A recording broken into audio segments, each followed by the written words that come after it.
Mesdames, Messieurs, je dirais, en manière de préambule, qu'il nous faut dépersonnaliser ce débat, au contraire de ce que veulent d'aucuns qui, battus en commission, vont clamant et proclamant, c'est un coup bas contre le ministre de la France d'Outre-mer, contre le président du Conseil, c'est la faute de Samba et de Demba. S'il s'agissait d'examiner ces décrets sous l'angle de nos rapports personnels avec Monsieur le ministre de la France d'Outre-mer, nous n'y apporterions sans doute aucun amendement et nous les voterions les yeux fermés. J'ai dit, lors du débat sur la loi cadre, en quelle estime nous le tenions personnellement. Le problème, donc, n'est pas d'ordre sentimental, il n'est pas politicien, il est politique. Il s'agit d'examiner et de régler la nature des liens qui doivent désormais unir les peuples d'outre-mer au peuple de France. Monsieur le ministre de la France d'outre-mer, vous n'avez, à mon avis, commis qu'une erreur, avec les meilleures intentions au demeurant, celle de n'avoir pas demandé, aux assemblées locales, et d'abord aux assemblées territoriales, leur avis, comme le veulent l'article 74 de la Constitution et les lois ou décrets-lois qui régissent les assemblées.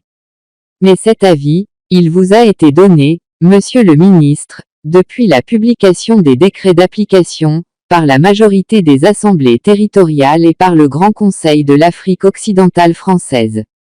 Je veux être plus précis, le Grand Conseil de l'Afrique occidentale française a, dans une motion votée à l'unanimité des membres présents, condamné les décrets politiques et administratifs, et 6 des 8 assemblées territoriales de l'Afrique occidentale française se sont, à ma connaissance, solidarisées avec le Grand Conseil.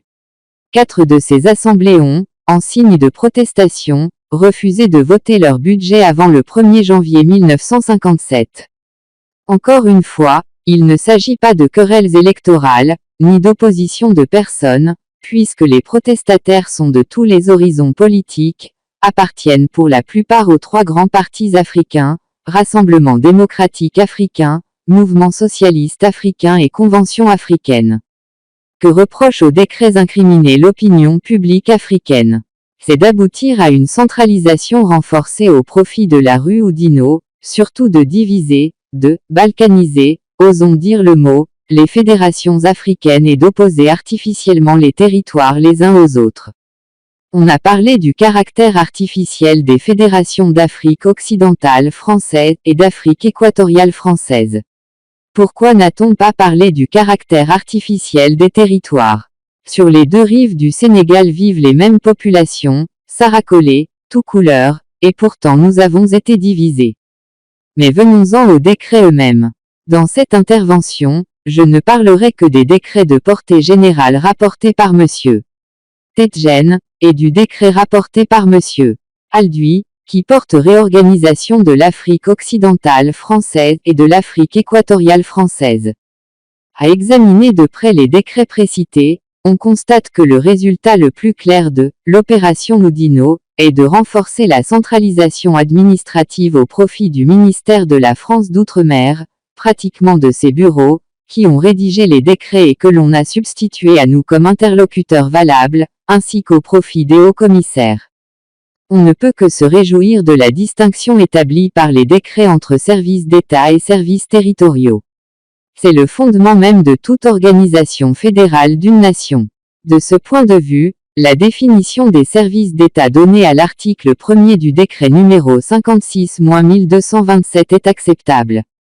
La voici, dans les territoires d'outre-mer, les relations extérieures, la défense, la garantie des libertés publiques, le maintien de la solidarité des éléments constituant la République et son expansion dans les domaines économiques, social et culturel, son régime monétaire et financier ainsi que la représentation du pouvoir central constituent des intérêts généraux de la République gérés et administrés par des services de l'État. Disons tout d'abord que si cette définition, encore une fois, est acceptable dans ses grandes lignes, l'expression, son expansion dans les domaines économiques, social et culturel, prête à équivoque, est source d'abus, et se doit d'être précisée. Pour nous, il ne peut s'agir, en la matière, que de simple coordination et contrôle et non de gestion. Notre seconde observation porte sur les groupes de territoires. Ici également, on se garde, dans les décrets, de parler de « fédération » comme par hasard. Il n'en reste pas moins que les décrets reconnaissent l'existence de ces groupes, institués, au demeurant, par la Constitution et, je cite, dotés de la personnalité civile et de l'autonomie financière. Ils vont même jusqu'à leur reconnaître des intérêts communs gérés par des services communs. Nous ne demandons pas autre chose sur le plan des principes, mais seulement que ces principes soient appliqués dans les décrets, dont le rôle est précisément de les appliquer. Ce qui n'a pas été fait, comme nous allons le voir. C'est arbitrairement, à mon avis, qu'un certain nombre de services qui étaient en fait des services fédéraux, car qui paye les services en a effectivement la gestion, ont été déclarés services de l'État, ce sont les postes, télégraphes et téléphones, les douanes, l'enseignement supérieur, le réseau des stations d'émetteurs de radiodiffusion et de télévision. J'ai consulté les professeurs de droit constitutionnel, les fédéralistes européens. Je ne sache pas que, dans une fédération type, ces services doivent être obligatoirement des services de l'État. Nous disons qu'en fait, sinon en droit, ces services étaient des services fédéraux. Les services précités, poste, télégraphe et téléphone, radio, enseignement supérieur, ne seront donc plus services de l'État, mais services territoriaux dans les territoires non groupés, et services interterritoriaux ou fédéraux dans les territoires groupés. En ce qui concerne les cadres, aux services de l'État correspondront des cadres de l'État, aux services interterritoriaux des cadres interterritoriaux, et aux services territoriaux des cadres territoriaux. Des exceptions importantes s'imposent cependant. Comme le prévoient les décrets soumis à l'examen du Parlement, certains cadres de l'État restent soumis aux règles statutaires qui leur sont propres. Cela signifie que leurs statuts ne dépendent pas du seul ministère de la France d'Outre-mer. C'est le lieu de signaler le cas des professeurs et maîtres de conférences de l'enseignement supérieur. Si l'on veut qu'ils soient, comme le demandent les autorités locales, les assemblées locales et les étudiants, des professeurs qualifiés, il est nécessaire qu'ils soient recrutés dans les mêmes conditions que leurs collègues de la métropole et pour cela que leurs cadres soient non seulement des cadres de l'État, mais plus exactement des cadres du ministère de l'Éducation nationale dont les membres seront détachés dans les territoires d'outre-mer. Quant aux anciens cadres généraux et cadres supérieurs dont les personnels doivent être employés dans les services territoriaux, les transformer purement et simplement en cadres territoriaux, c'est s'exposer à des difficultés insurmontables. C'est condamner les fonctionnaires de ces cadres à poursuivre toute leur carrière dans un seul territoire, parfois ingrat, par exemple en Mauritanie. C'est aussi admettre que des ingénieurs, des docteurs en médecine, des instituteurs, pour m'en tenir à ces exemples, pourront avoir des statuts différents, des avantages matériels et moraux différents, suivant les territoires d'un même groupe. C'est surtout condamner les territoires pauvres de l'intérieur à ne recruter que les fonctionnaires les moins qualifiés et en nombre insuffisant. Il n'y a qu'une solution à ces difficultés, c'est la solution proposée par les syndicats des travailleurs et des fonctionnaires, c'est de faire des anciens cadres généraux et supérieurs, les cadres de l'État exceptés, des cadres interterritoriaux.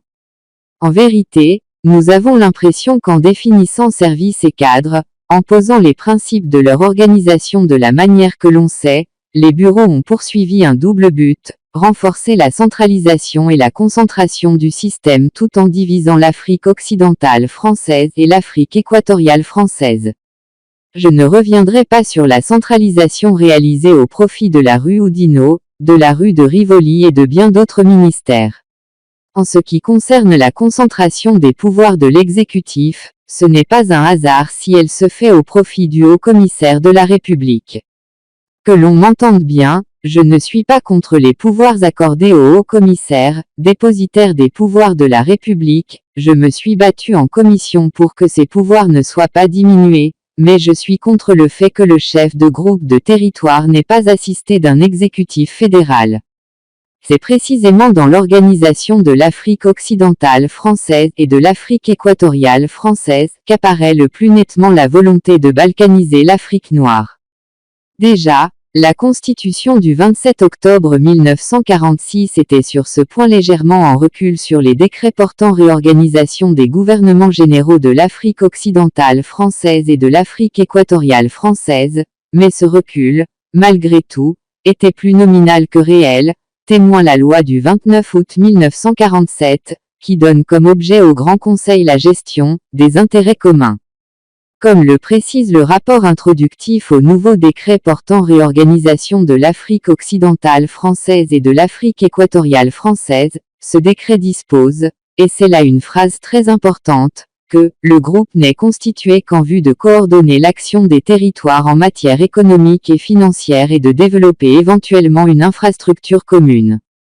C'est donc très clair, on veut à tout prix empêcher toute solidarité politique et administrative entre des territoires que tout lie, non seulement les structures économiques, mais encore la race, la culture, l'organisation administrative et les aspirations politiques.